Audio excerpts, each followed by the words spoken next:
Now obviously we live nowhere near the ocean, so we can't pump in natural seawater like most of those coastal aquariums can. So what we're going to do is we're going to take normal Gatlinburg City tap water, filter out all those harmful chemicals like chlorine and fluoride. We're going to add some vitamins, nutrients, and a whole bunch of table salt. That will be how we get all of our water here. And then holding that back is going to be 6 inches of acrylic. We use acrylic here instead of glass because it is 17 times stronger and it only weighs half as much. Now, because this is a coral reef, we'll talk just a little bit about the coral in this exhibit. All of this coral is actually going to be artificial or man-made. That is because coral is a very small and slow-growing group of animals, and for it to get anywhere near the size we have in this exhibit could take hundreds or thousands of years. But we still want to show you what it would look like in the wild. So right over here on my right, you have your brain coral. Going up that middle, you have your tabletop coral. Over here on the very far left will be your elkhorn coral, and then right behind me would be the staghorn coral. Now, if you guys are interested in seeing any living coral exhibits, you've already passed 2 already. So Mother Nature's filters had it, and then just to the right of that was your garden eels. And then as you continue your tour through the aquarium, right after the playground, you are going to see our living coral exhibit. Now, moving on from the coral, we'll talk about the exciting stuff, which is the fish in this exhibit. We have over 100 different species and over 1,000 different fish in this one exhibit alone. And this is actually going to be our second most dangerous exhibit that we do dive in. That's because over 90% of the fish in this exhibit can harm us. We'll have 2 very dangerous fish type families. We'll have the surgeonfish family and the rabbitfish family. Now, surgeonfish get their name because they have a bone chip on the end of their spine that's said to be as sharp as a surgeon's scalpel. So if any of these guys feel spooked or frightened in any way, they're just going to whip that chip out like a switchblade and cut anything in their path. One of the easiest ones to point out is this big unicorn surgeonfish right here. It's a big white fish with a horn sticking out of his forehead. Now, if you look at the base of his spine, you're going to see 2 bone chips on either side for a total of 4. Now, the next one that we like to point out is this guy right here. He's called the Soho surgeonfish. Now, if you look at the base of his spine, you're going to see that orange stripe that goes all the way across. Now, that's going to be like a bone chip for these guys. No, I'm good. I'm good, but thank you. So that bone chip, that orange stripe is going to be its bone chip is located as well. Stop, you're disgusting. All right, and then Miss Dory. Miss Dory is a regal blue tang or a regal blue surgeonfish. Now, if you look at where that yellow starts on the base of her spine, that's going to be where her bone chip is located as well. So as you're coming up here later on to look at this exhibit, all you have to do is look on the base of their spines, and you should see that bone chip protruding out.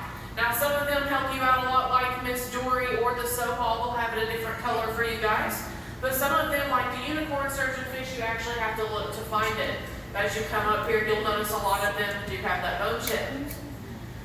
Now, the next one I said was dangerous is the fox-faced rabbitfish or the rabbitfish family. It's going to be this yellow fish with a black and white striped face. Now, these guys are venomous. So whenever they feel spooked or frightened, what they're going to do is they're going to shoot all of that venom toward their spine and throw their little spine up like a mohawk, like he's doing right there.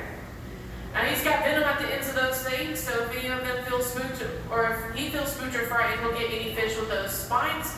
And you can tell when a fish does get poked by it because they'll take zooming off somewhere. Now, it's going to feel like a bee sting if you are to touch it. And depending on how bad you are allergic to bees, it will depend on how bad that sting hurts because it is the same venom. So if any of us are allergic to bees, we're not allowed to be diving in this exhibit. Now, if we do get stung and we're not allergic to bees, all we're going to do is when we get out, is we're going to sprinkle some meat tenderizer on it. No, we do not pee on our stings here. We just sprinkle a little bit of meat tenderizer, takes the pain right away in about 20 minutes. So that's a fox-faced rabbitfish, and he does have a cousin called the bicolored rabbitfish. Does the exact same thing, just colored a little bit differently. So he'll have a brown body with the yellow tail. So that's your 2 most dangerous fish type families, but not all the fish in here will harm us. So this little football-shaped fish, kind of going toward the back right there, looks like he's wearing a mask with some stripes on his body. He is called the Picasso triggerfish. Now he does get that name because it says it looks like something Picasso would have painted. And it's also going to be the Hawaiian state fish as well. Now we also have another triggerfish in this exhibit. If you look up top of that tabletop, kind of in those nooks and crannies, you're going to be trying to look for a maroon colored fish. It's very hard because he blends in very well with the dark areas. But he's going to be called the vampire triggerfish. Now if you get a chance to look at him head on, you're going to notice he has two red fangs hanging down, which is how he gets his name vampire triggerfish or the red tooth triggerfish. And then we have some normal schooling fish. So these guys up top, the silver guys with the black and silver tails, those guys are just called flagtail fish. And then intermingled with them, you'll see the silver fish with the yellow tails. These are called yellowtail fusiliers. And the really cool thing with that is the picrofix that we feed them allow them to even turn their scales a pigment of that color of pink. So you'll see like some of them are very silver, where a lot of them are showing a lot of pink right now. And then kind of mingled throughout is going to be this black and white striped fish with the yellow fins. Now these guys are called long-fin bannerfish because that big old banner that they have that hang back from them. Now the really fun idea with these guys is the bigger the banner, the bigger the bully. So you'll notice that this little guy right in front going toward Ryan has no banner whatsoever. Oh, we feel bad for him. He's the most picked on this exhibit. But then you'll notice that the ones that have a real long banner, like this one right behind me, or there's a few right behind Brian who have really long banners, you know that those are the biggest bullies of the exhibit and the ones who pick on everybody else. Alright, Ryan is getting kind of bored in there, so he's ready to entertain you all.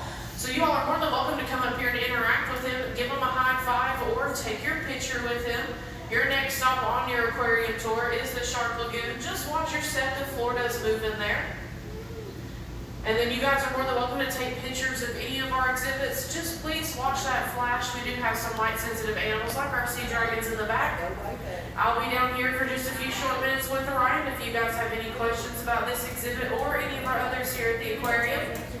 And then if you are all done here, then I hope you enjoy the rest of your day here at Ripley's Aquarium of the Smokies. And give Ron a big old hand for feeding those fish.